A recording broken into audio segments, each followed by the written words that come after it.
ಎಲ್ಲರಿಗೂ ನನ್ನ ನಮಸ್ಕಾರಗಳು. ಅಷ್ಟಲಕ್ಷ್ಮಿ ಸ್ತೋತ್ರ. ಸುಮನಸ ವಂದಿತ ಸುಂದರಿ ಮಾಧವಿ ಚಂದ್ರ ಸಹೋದರಿ ಕೇಬಮಯೇ ಮುನಿಗಣ ಮಂಡಿತ ಮೋಕ್ಷ ಪ್ರದಾಯಿನಿ ಮಂಜುಳ ಭಾಷಿನಿ ವೇದನುತೆ पंकजवासिनि देवसु पूजित सद्गुणवर्षिणि शान्तियुते जय जय हे मधुसूदन कामिनि आदिलक्ष्मि सदा पालय माम् अयि कलिकल्मषनाशिनि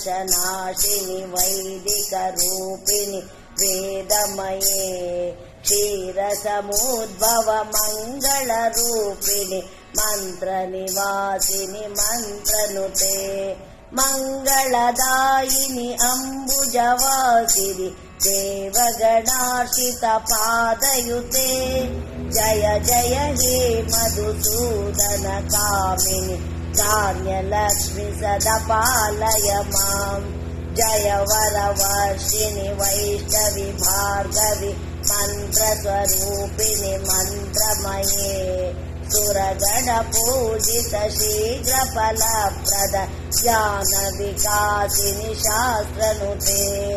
भवभयहारिणि पाप विमोचिनि साधु जनार्चित पादयुते जय जय हे मधुसूदन कामिनि धैर्यलक्ष्मि सदा पालय माम् जय जय दुर्गति नाशिनि सर्वफलप्रद शास्त्रमये रथ गज तुरग पदादि समावृत परिजन मंडित लोकनुते हरिहर ब्रह्म सुपूजित सेवित ताप निवारिणि पादयुते जय जय हे मधुसूदन कामिनि गजलक्ष्मी रूपेण पालय माम् अयि खगवाहिनि मोहिनि चक्रिणि रागविवर्धिनि ज्ञानमये गुणगणवारिधि लोकहितैषिणि स्वरशब्दभूषित गाननुते सकल सुरासुर देव मुनीश्वर मानव वंदित पादयुते जय जय हे मधुसूदन कामिनि संतान लक्ष्मि सदा पालय माम् जय कमलासिनि सद्गतिदायिनि ज्ञान विकासिनि ज्ञानमये अनुदिनमर्चित कुङ्कुमधूसर भूषित वासित हावाद्यनुते कनकधरास्तुति वैभव वंदित शंकर देशिक मान्य पदे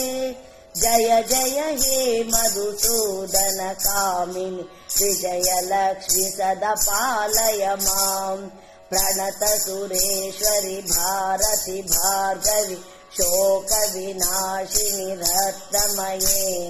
मणिमय भूषित कर्ण विभूषण शांति समावृत हास्य मुखे नवनिधिदायिनि कलिमलहारिणि कामित फलप्रद हस्तयुते जय जय हे मधुसूदन कामिनि विद्यालक्ष्मि सदा पालय माम्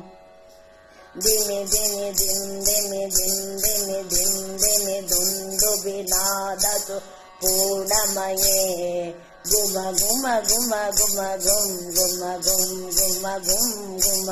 शंकरि नाद सुवाद्यनुते वेद पुराणितिहासु पूजित वैदिक मार्ग प्रदर्शयुते